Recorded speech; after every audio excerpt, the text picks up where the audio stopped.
राज्यासह जळगाव जामोद मतदारसंघात परिवर्तन घडणार। मतदारसंघ राष्ट्रवादी काँग्रेस पक्षाला सोडवून घेण्यासाठी प्रयत्नशील राहू। महबूब शेख, प्रदेशाध्यक्ष राष्ट्रवादी काँग्रेस शरदचंद्र पवार पक्ष यांचा आशावाद। दिनांक 4 सप्टेंबर रोजी राष्ट्रवादी काँग्रेस शरदचंद्र पवार पक्ष जळगाव जामोद तालुक्याच्या वतीने स्थानिक नगर परिषद सांस्कृतिक भवन येथे परिवर्तन सभेचे आयोजन करण्यात आले होते। पक्षाचे युवक प्रदेशाध्यक्ष महबूब शेख तथा महिला प्रदेशाध्यक्षा रोहिणीताई खडसे यांच्या प्रमुख उपस्थितीत या सभेचे आयोजन करण्यात आले होते। सभेच्या अध्यक्षस्थानी प्रदेश उपाध्यक्ष भास्करराव काळे हे होते।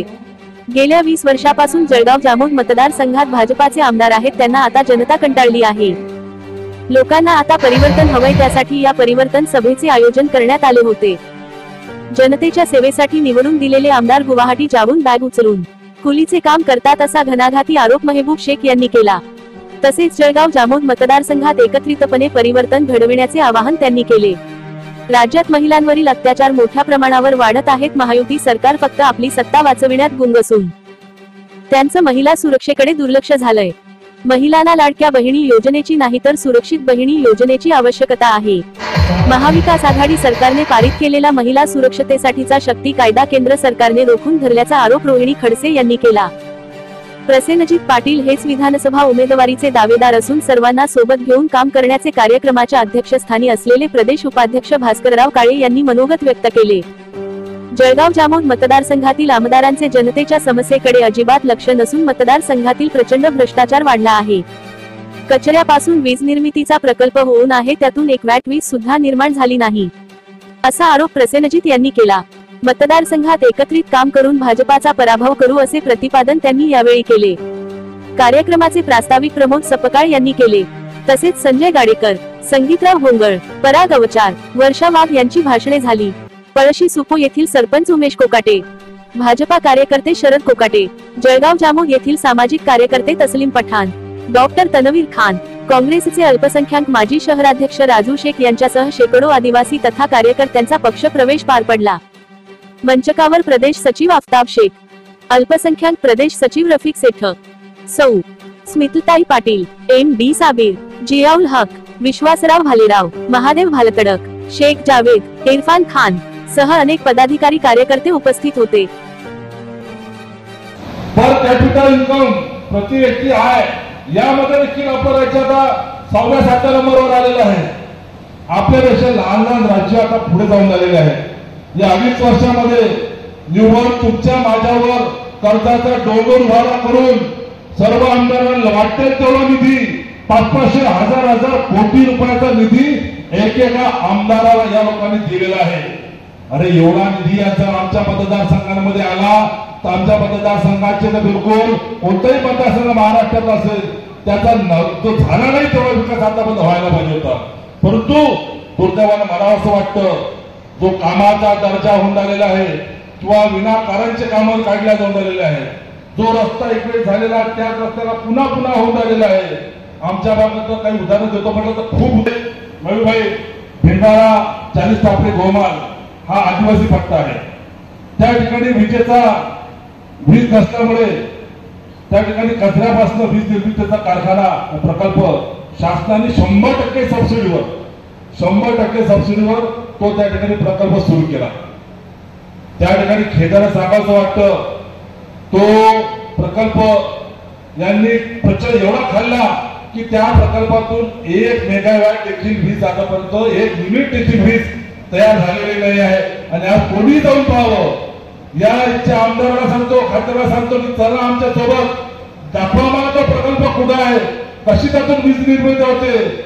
लाखो करोड रुपयाचा प्रकल्प यांनी खिशात घातला, पण महिना 16 महिन्याची सत्ता देखील त्यांना सोडावीशी वाटली नाही।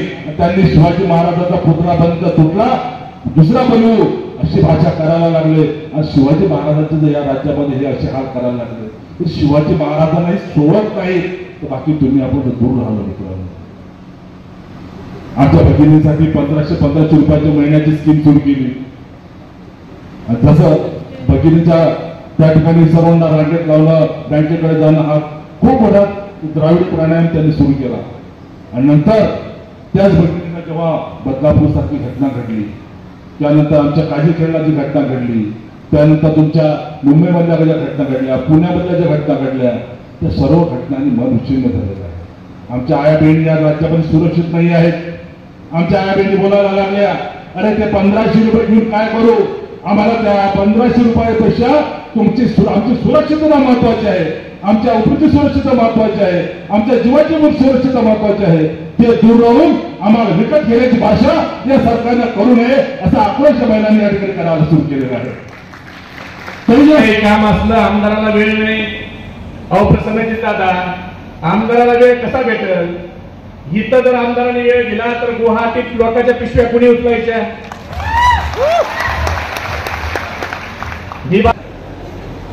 बघितलं ना कुणी बरोबर लका तुम्हाला गेलं, तुम्ही मंत्री झाला, पालकमंत्री झाला, काम करायचं, लोकांची कामं करायची, लोकांच्या शेतमालाला भाव नाही त्याचं काम करायचं, अतिवृष्टी झाली ते बघायचं. ते सोडून तुम्ही गुवाहाटीला पुली नंबर 1 म्हणून गेला. जनाची नाही मनाची थोडी तरी लाज वाटायला पाहिजे. काय तुमच्या जळगाव दामोदरचं नाव खराब व्हायला लागलं? तुमचे आमदार एका भाजपच्या वरिष्ठ नेत्यांना बोलत होते आणि ते बोलल्यावर त्या भाजपच्या वरिष्ठ नेत्या बाजूला आल्या आणि पुढे येऊन म्हणल्या, काय दारूचा वास येतो धका धका.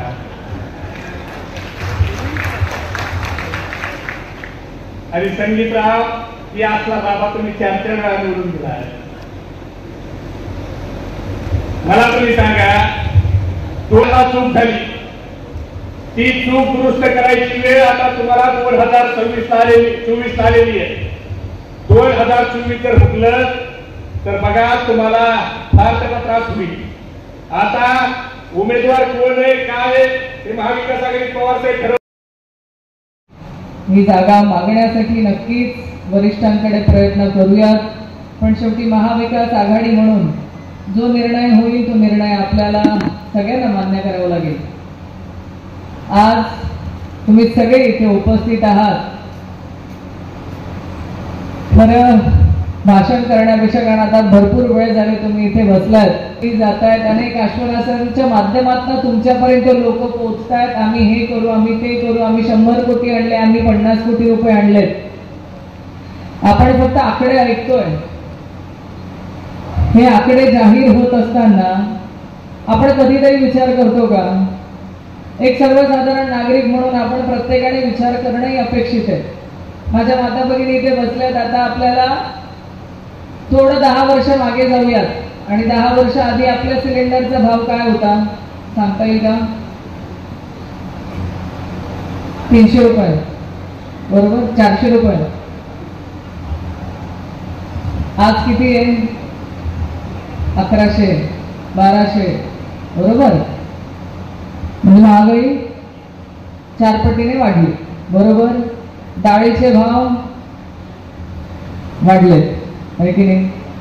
तेलाचे भाव वाढले.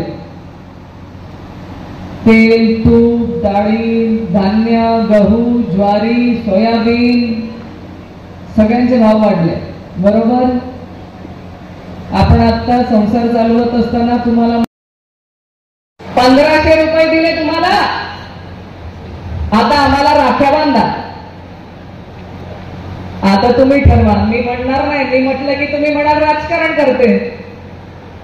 आता 36,000 गेले, 18,000 गेले, महागाई वाढली, आमच्याच खिशातनं सगळे पैसे वसूल केले.